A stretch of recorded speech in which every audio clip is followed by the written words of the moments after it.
Diop pour toutes ces informations. Mesdames, Messieurs, nous avons le plaisir de recevoir ce soir Famara Ibrahima Cissé. Bonsoir.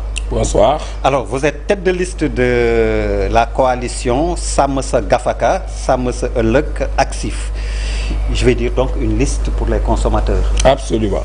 Alors, on va commencer par l'actualité avant de développer avec vous pourquoi cette liste.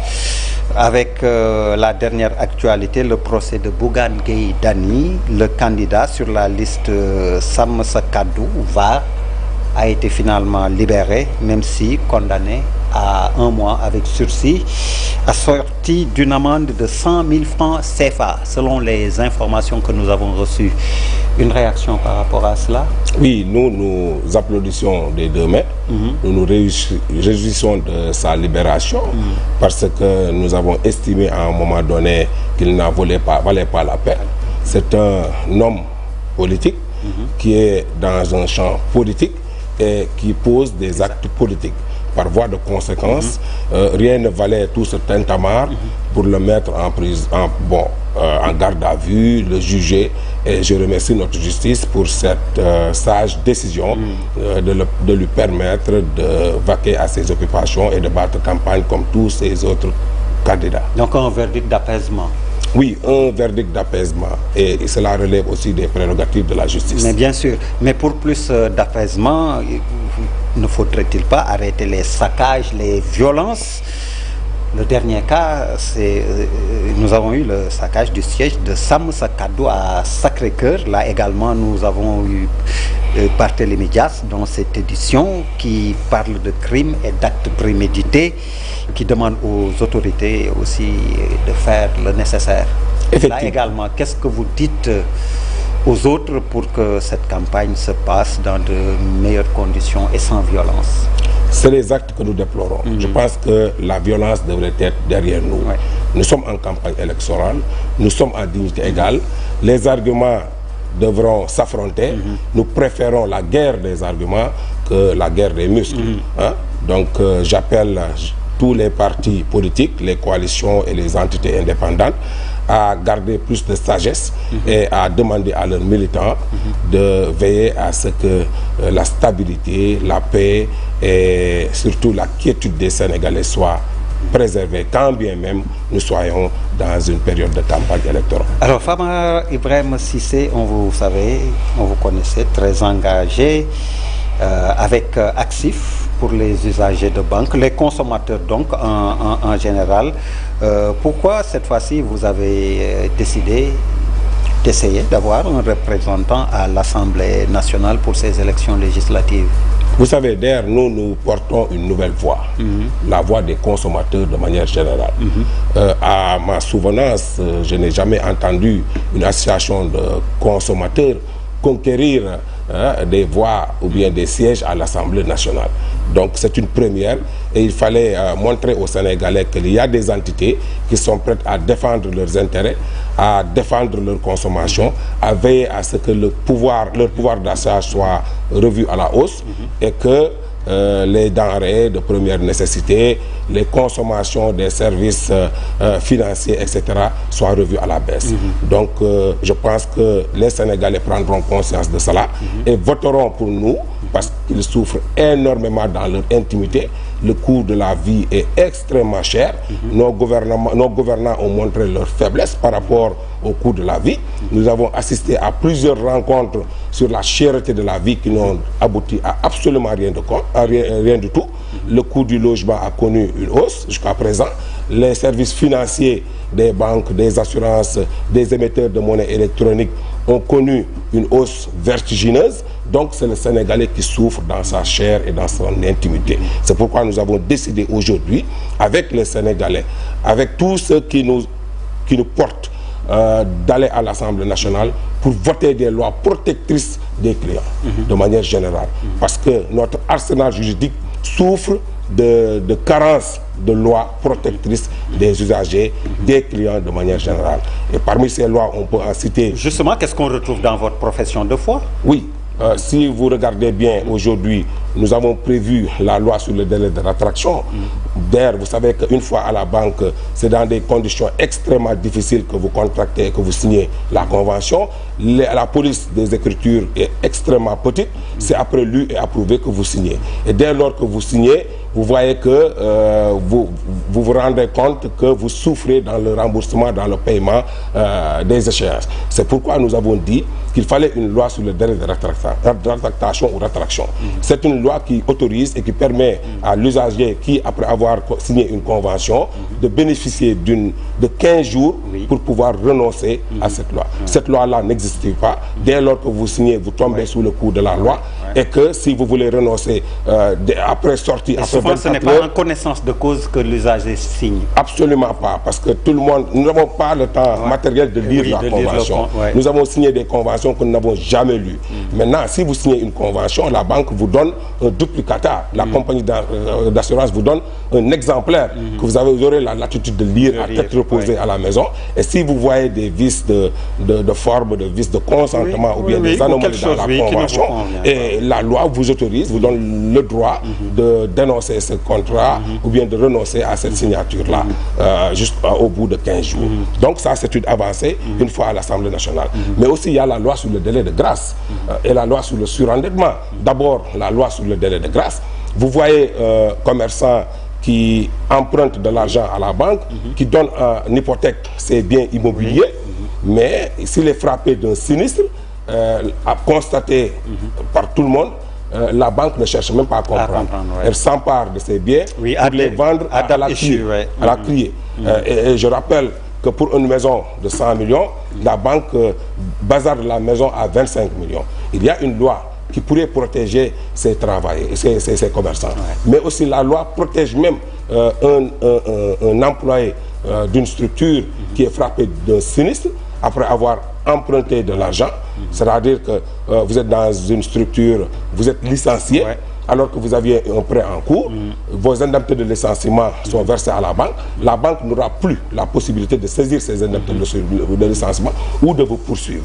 Autrement dit, cette loi sur le délai de grâce protège aussi bien le commerçant, le travailleur qui se place sous la protection de la loi en cas de sinistre. La loi sur le surendettement.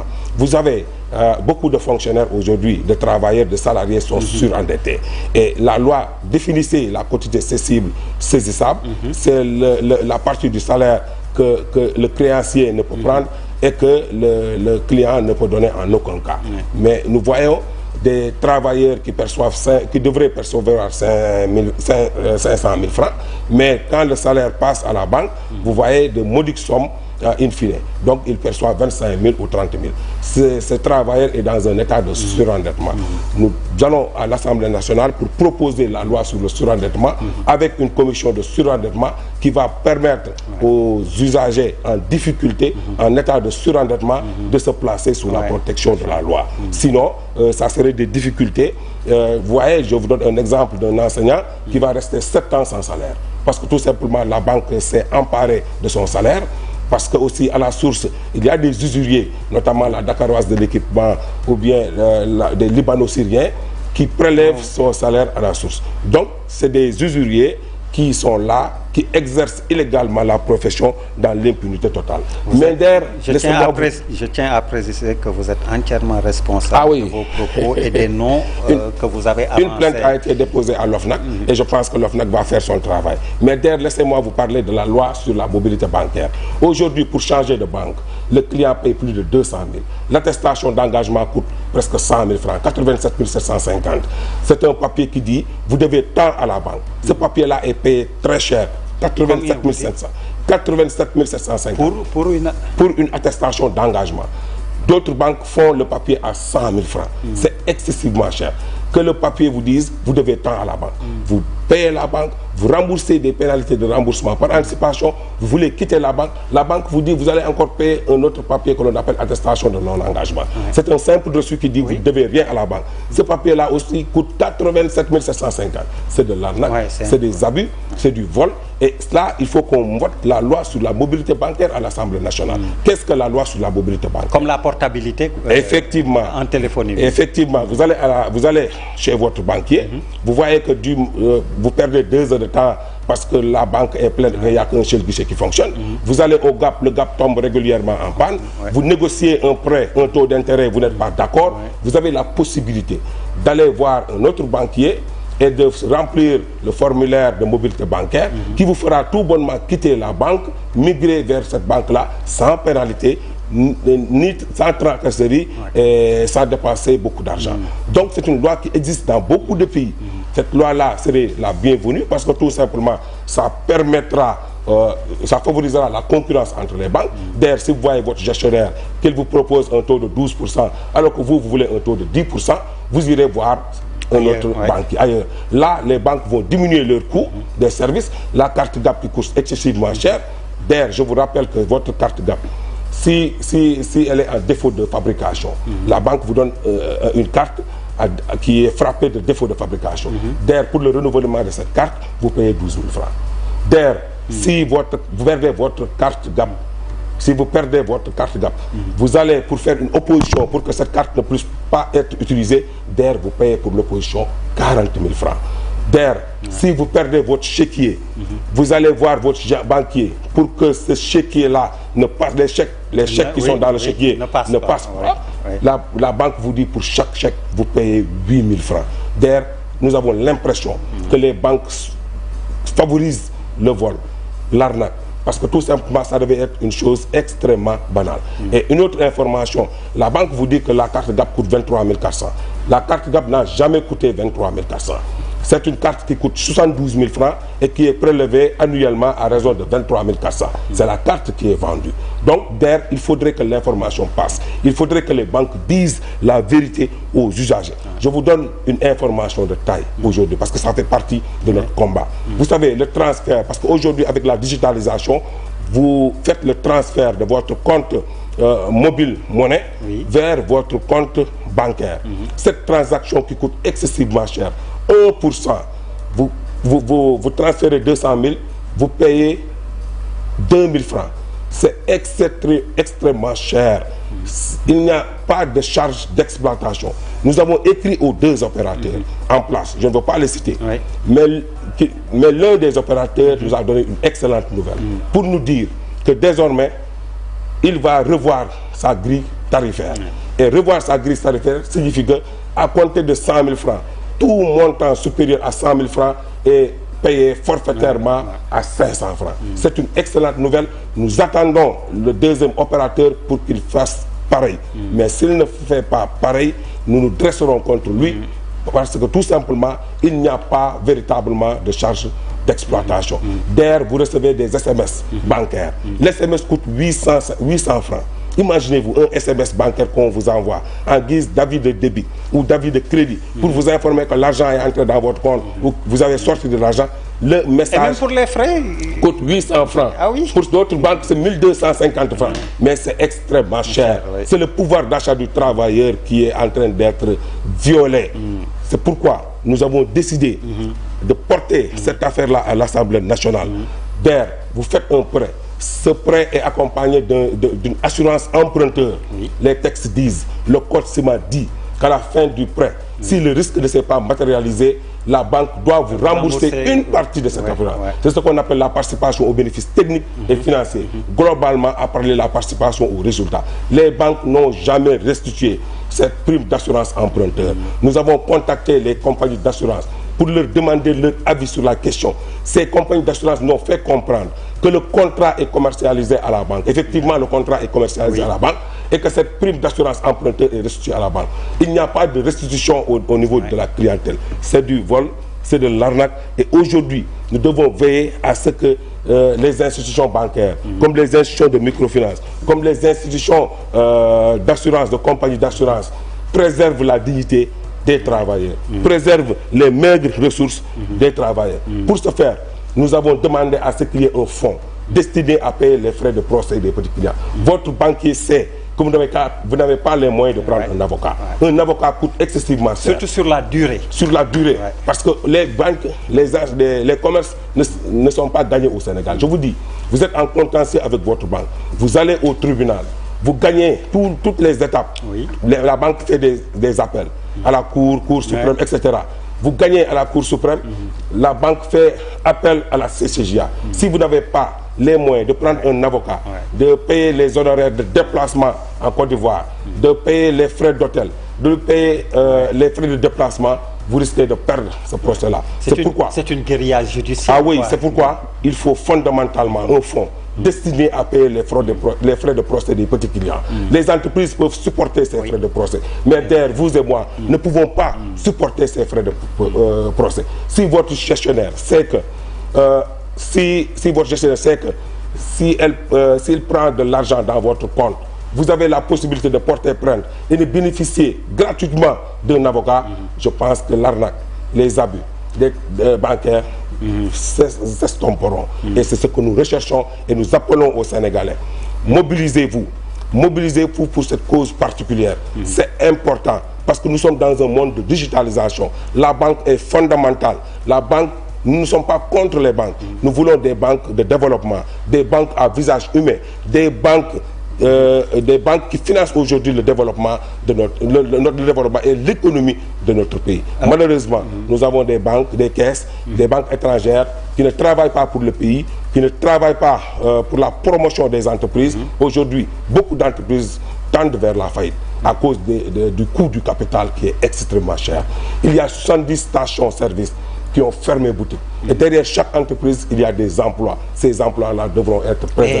Voilà des vrais débats que nous devons poser. Et être député, ça va vous aider dans vos combats. Récemment, on vous a vu avec une arrestation musclée dans le cadre de vos activités de défense des consommateurs. Donc, aller à l'Assemblée vous aiderait aussi pas mal dans ce que vous faites. Ah oui, cela nous permettra d'avoir une immunité. Exactement. Une immunité parlementaire. Nous sommes arrêtés tout azimut. C'est un combat entre David et Goliath.